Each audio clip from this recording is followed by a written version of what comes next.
Y si bien él se ha pronunciado en contra de la inmigración ilegal y del comercio desfavorable que tiene con países como México, la realidad es que la región juega un rol central en lo que atañe a la seguridad ciudadana de los Estados Unidos. Consideremos que ISIS, el Estado Islámico, ha utilizado a la región para insertar algunos de sus correligionarios como puente, utilizando la región como puente a Estados Unidos. Entonces está en el mejor interés de nuestro vecino país, nuestro socio comercial más importante, como tú bien puntualizas, que nosotros tengamos una economía estable, y no nada más estable, sino una economía que crezca y que saque a la gente irreversiblemente de la pobreza.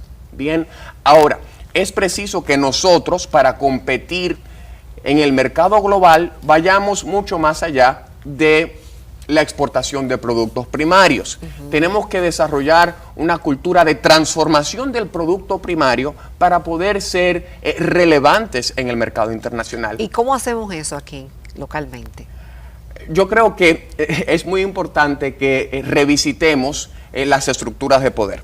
La realidad es que el sector importador aquí en República Dominicana tiene muchas relaciones coyunturales y quizás por eso no hemos visto que se ha desarrollado un esfuerzo mancomunado por desarrollar las infraestructuras necesarias, de modo que aquí en República Dominicana sustituyamos muchas de las importaciones que traemos de otros países y nos convirtamos en exportadores de ciertos productos en los cuales nosotros tenemos una ventaja comparativa. Pero eso sería una visión, diseñada con una gran voluntad política para hacer esa transformación, que no ha sido posible hasta ahora. Desde luego que sí. Ahora, lamentablemente nuestra soberanía ha sido comprometida. Yo creo que el actual gobierno se ha supeditado demasiado a la agenda de Estados Unidos, en lo que atañe a la economía, en lo que atañe a política social, y nosotros tenemos que tener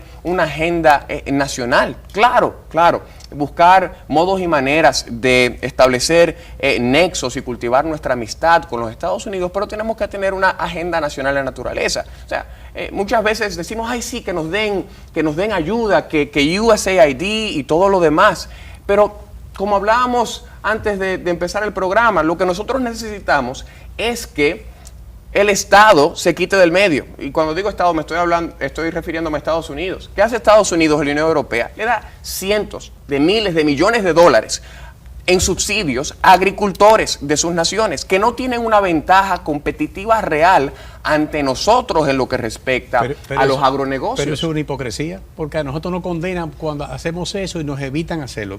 Tú hablas ahorita de sustitución de importaciones. Ese fue un modelo que fracasó. Eso fue un modelo que fracasó. Entonces, claro. la ley 299, ¿verdad?, que creó la primera infraestructura industrial de aquí, que hubo una definición clara hacia dónde nos dirigíamos, para terminar en un estado un país que pudiera exportar más. Pero entonces tú estás hablando de un modelo ya fracasado para relanzarlo. No estoy hablando del modelo que ideó Raúl Prebisch, que fue el directivo de la CELAC, o de la CEPAL, perdón, en los 60 y los 70. Raúl Prebisch, economista argentino, que fue el que ideó este sistema de sustitución de importaciones para la industrialización. Bien, que fracasó, pero fracasó porque se politizó. Los políticos vieron ese modelo como un modo y una manera de solidificar y aumentar su cuota de poder. Entonces, se estaba buscando sustituir las importaciones sobre la base meramente de barreras a la importación. Y nosotros no queremos barreras a la importación. Nosotros queremos que nuestros productores nacionales se expongan a la competencia internacional, pero que también reciban las inversiones capitales necesarias para desarrollar la infraestructura capaz de transformar el producto primario, agregarle valor y posicionarse de una manera estratégica en la cadena de valor a nivel internacional. Por ejemplo, en vez de vender cacao en rama, vender el chocolate terminado como los suizos. Correcto, eso. O por ejemplo, aquí importamos leche de arroz. Leche de arroz importamos aquí. Estamos importando alcohol. Importamos alcohol. ¿Sabes lo que? Yo estaba en San Francisco de Macorís el otro día dando una conferencia en la Universidad Católica Nordestana. Y ahí habían varios agricultores. Y yo le dije, mi gente, pero aquí producimos demasiado arroz. ¿Por qué no le agregamos un poquito de valor? ¿Por qué nuestros supermercados aquí están llenos de rice milk, de leche de arroz, que la venden a 250 pesos un cartoncito? Es preciso que nosotros tomemos agencia en el desarrollo de gestas mancomunadas, porque ese es el problema. Para agregar valor no podemos hacerlo individualmente, tenemos que hacerlo en equipo. Denme 2 minutitos para hacerle una anécdota. Dale, a ver. Una aldea de pescadores, habían 10 pescadores, eran las cabezas de sus familias, ¿bien? ¿Pero eso es real o es una anécdota? Es una anécdota, okay. ¿Bien? Para ilustrar esta dinámica. Estos 10 pescadores salían todos los días a pescar individualmente con una caña de pescar. Cada uno pescaba 10 peces, suficientes peces para alimentar a sus respectivas familias. Exacto. Un día, uno de los distinguidos pescadores se puso a investigar y todo lo demás y se topa con la existencia de una red. Y dijo, mira qué interesante, una red. Déjame ver si voy a la cooperativa local, cojo un dinerito prestado, compro la red. El distinguido procedió según pensó, compró la red y dijo, bueno, ahora tengo la red, pero no puedo pescar solo. Déjame ver a cuáles de estos 9 otros pescadores recluto, bien, para esta gesta con la red y todo lo demás. Bueno, recluta un pescador y dice, oye, yo voy a tirar la red, tú te quedas en la barca organizando los peces y todo lo demás, vamos a ver cómo nos va. Y sucede que con la red terminaban, al final de la jornada, pescando 100 peces. Un incremento interesante en productividad. La productividad inicial eran 10 peces por pescador. Eran 100. 10 por 10. Sí, 10 en total, pero la productividad por pescador eran 10 peces por pescador. Exacto. Con la caña de pescar. Ahora con la red tenemos una productividad de 50 peces por pescador. Que es por pescador. Por pescador, porque ahora los distinguidos están trabajando en equipo. En equipo. ¿Ah? Y 2 aumenta con la red. productividad. Ya. Ahora, un incremento de 500% en productividad, de 10 a 50. Ahora, ¿qué pasa? Estos 2 pescadores están satisfaciendo toda la demanda local. Ya esos 2 pescadores están satisfaciendo la demanda de 100 peces que hay en esa aldea. Eso genera un problema. Ahora tenemos 8 pescadores que están desempleados porque estos 2 con la red han podido satisfacer la demanda local. ¿Y entonces? Entonces, muchas veces los gobiernos, para no tener ese disturbio social de 80% de desempleo, no permite que las redes o los instrumentos que nos permitirían ser más eficientes, efectivos y certeros en nuestros emprendimientos tomen un papel preponderante. Bien. Y yo te pregunto, porque quieren mantener a todos los recursos ocupados de manera... Pero aplica eso en un país donde pagan impuestos los anzuelos y están exonerados a la sardina. Yo creo que esa dinámica aplica, desde luego que sí. Ahora, es preciso que el gobierno vaya mucho más allá de hacer lo que es meramente popular, porque no es popular que 80% de la población de esa aldea, si se quiere, queda desempleada por un periodo de tiempo.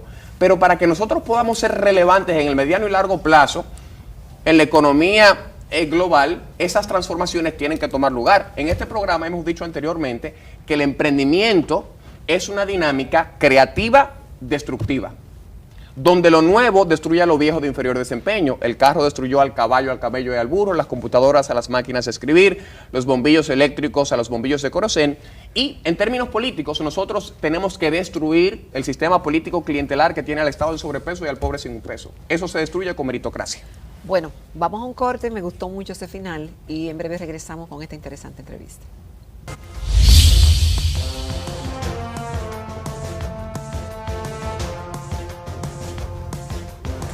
Continuamos conversando con Jonathan de Olio Puig, se diría en catalán, sí. Economista y asesor de empresas.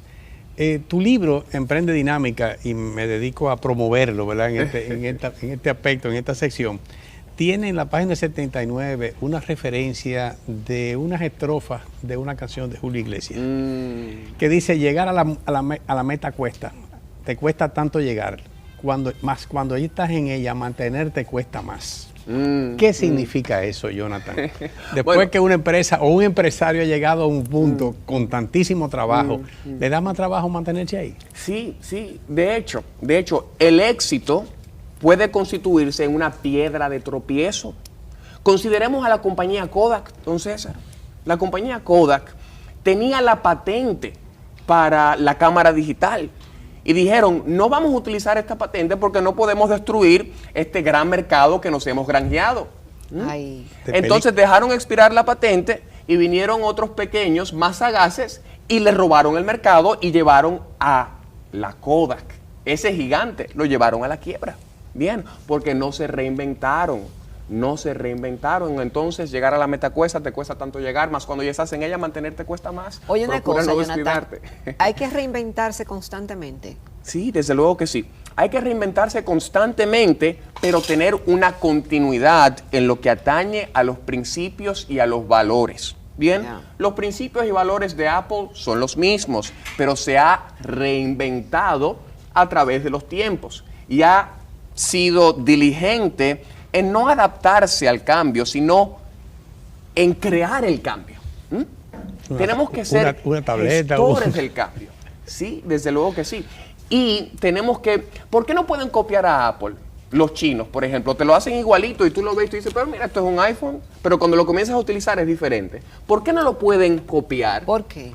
Porque Apple es una cultura donde inciden muchos poquitos. Nadie puede ser don César Penson, nadie puede ser Jacqueline Morel, porque nosotros somos muchos poquitos. Bien, no nos pueden copiar.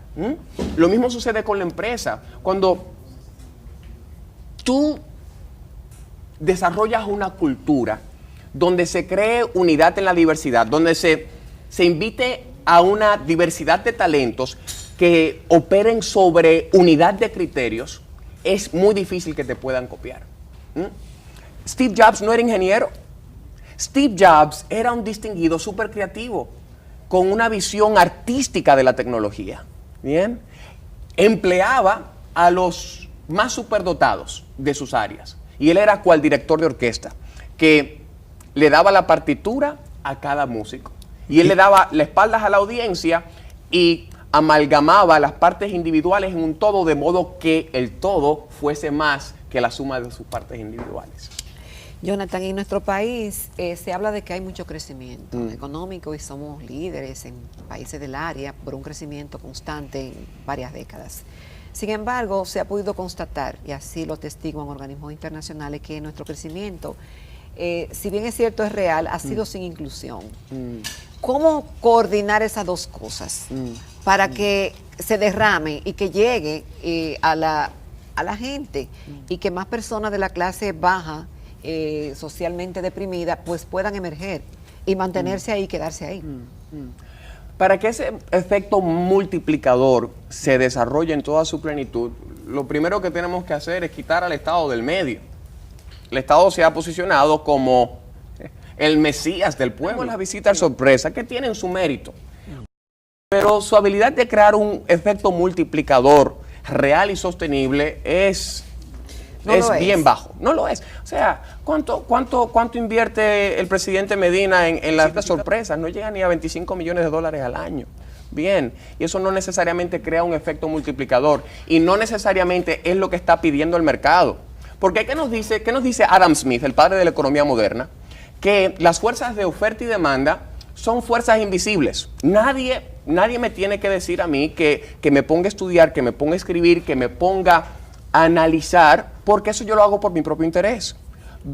No es porque el panadero y el cervecero y el carnicero está pensando en Jacqueline, en Jonathan y en César, que nosotros podemos contar con nuestra cena, es por su propio interés. Bien, entonces tenemos que dejar que la mano invisible del mercado haga su trabajo. Cuando el Estado decide a quién es que va a beneficiar, entonces se adultera esa dinámica eficiente de mercado. Y lo que el Estado hace para aumentar la cuota del poder de político de turno es utilizar el dinero del pueblo para sobornar al pueblo. Bien, entonces tenemos que cambiar esa cultura. Sin embargo, Yo no estoy de acuerdo contigo con que eso no tiene un efecto multiplicador. Bien. Porque yo creo que en esas visitas sorpresa también se han destacado muchos productores y personas con capacidad productiva que de otra manera ni siquiera hubieran podido destacarse. Te hablo, por ejemplo, de la producción de aceite de orégano. La organización en cooperativas de mucha gente. Yo creo que eso tiene un efecto positivo. Que sea todo lo necesario, definitivamente que no lo es. No, claro, tiene su mérito, pero yo creo que ha tomado un protagonismo que excede ese mérito que definitivamente tiene. Bien, y yo creo que, oye, se ha convertido en un tema neurálgico de la agenda política del presidente Medina. Pero quizá porque los subalternos no están haciendo lo que le corresponde hacer o no hay la dinámica de construcción. Bueno, es que ha sido un mecanismo mediático muy efectivo, bien, de relaciones públicas y todo lo demás. Tiene su mérito, sin lugar a dudas, pero yo creo que lo hemos, digamos... sobredimensionado, tal vez. Yo creo. Jonathan, tú que tienes la oportunidad de estar en un escenario con tanta gente que necesita orientación, te contratan las empresas, te buscan las universidades, te llaman grupos pequeños de emprendedores y demás, buscando justamente moverse.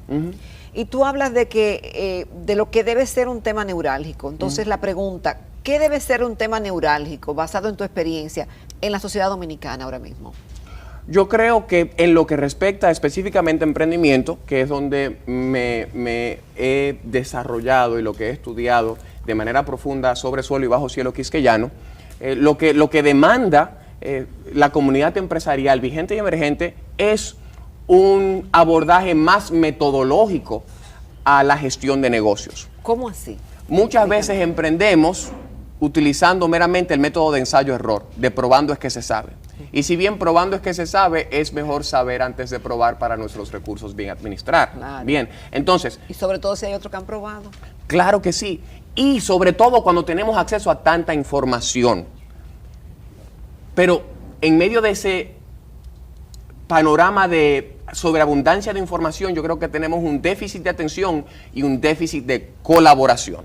Yo creo que algo que tenemos que superar... Si nos enfocamos en otra cosa y no colaboramos lo suficiente. Sí, porque tenemos un delirio de grandeza aquí en Dominicana. Y yo creo que tenemos que... ¿Quién tiene un delirio de grandeza? Bueno, yo creo que en sentido general, idiosincráticamente, a veces nos creemos los matatanes, ¿ven? La última Coca-Cola del desierto, y cuando ya llegamos a cierto nivel, como que decimos, ya no necesito a nadie. Bien, se dice de un chef, tengo un minuto. Sí. Bien, se dice de un chef que estaba siendo entrevistado por un periodista, un chef muy famoso. Bien, entonces el distinguido estaba cocinando cangrejos, tenía 2 ollas, una estaba tapada y otra destapada. Bien, y el periodista le pregunta, óigame mi querido, ¿y por qué una olla está tapada y otra destapada si en ambos tienes cangrejos? Él dijo, bueno, es que en esta que está tapada tengo unos cangrejos gringos y si la destapo salen toditos, porque uno se ayuda a otro, otro se ayuda a otro y así salen todos. En esta que está destapada tengo unos cangrejos súper talentosos, súper fuertes y todo lo demás, pero no la tengo que destapar porque si uno ve que uno está saliendo, el otro lo baja y así sucesivamente. Bien, y eso sucede idiosincráticamente, no nada más en República Dominicana, sino a nivel regional. Y eso lo he podido atestiguar a través de mis andanzas por nuestra región. Mira, antes de que tú te vayas, me quedó algo a mí que me preocupó. Cuando tú hablabas de Trump y hablabas de lo que pudiera pasar a partir del 20 de enero, pudiera estar también en remojo la posibilidad de revisión del acuerdo del DERECAFTA. Porque los americanos firmaron un acuerdo, nosotros firmamos un tratado y es totalmente diferente. Yo creo que sí, o sea, todo está sobre la mesa. Ahora, nosotros podemos firmar acuerdos, podemos hacer tratados, pero si nosotros no nos diligenciamos para aprovechar las provisiones de esos acuerdos y esos tratados, de nada vale firmarlos. Bien. Firmamos el DERECAFTA, ¿en qué año fue? Hipólito era presidente cuando lo firmamos. Entró en efecto creo que en el 2005, durante el gobierno de Fernández, 2004-2008. Bien, pero todavía nosotros no hemos aprovechado ni el 20% de todas las ventajas que tenemos dentro del marco de dicho acuerdo, precisamente porque estamos enfocados en la producción de productos primarios y no hemos agregado valor lo suficientemente...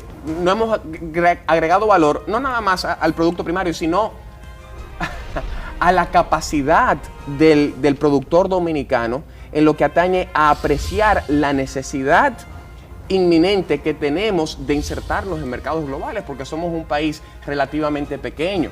Para poder ser competitivo y alcanzar las escalas mínimas suficientes, tenemos que posicionarnos en la cadena de valor global. Por ejemplo, este zapato, el primer par de zapatos quizás le costó al zapatero o a la industria que produjo este zapato, quizás le costó $500,000. Bien, pero pudieron producirlo porque produjeron millones de zapatos. Cada zapato, el valor promedio, el costo promedio fue quizás $5, $10, y por eso lo pueden vender a 100 y tener una ganancia, a pesar de que el primer par le costó $1 millón por el diseño, por la planta física. Para nosotros alcanzar esas escalas mínimas suficientes, tenemos que integrarnos más a nivel global, y a la luz de un Donald Trump tomando el juramento como presidente de los Estados Unidos en enero, debemos diversificarnos más allá de Estados Unidos. Bueno, Jonathan, muchísimas gracias. Yo les recomiendo a los señores televidentes que se den banquete con Emprende, Dinámica, Conceptos, Teorías y Prácticas, de la autoría de Jonathan Dolio Puig. Está disponible en Cuesta, bien, y en nuestra página jonathandolio.com.